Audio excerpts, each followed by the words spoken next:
بسم الله الرحمن الرحيم.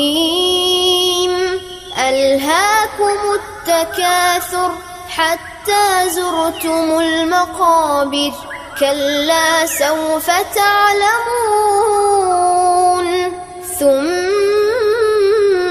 كلا سوف تعلمون، كلا لو تعلمون علم اليقين لترون الجحيم ثم لترونها عين اليقين ثم لتسألن يومئذ عن النعيم.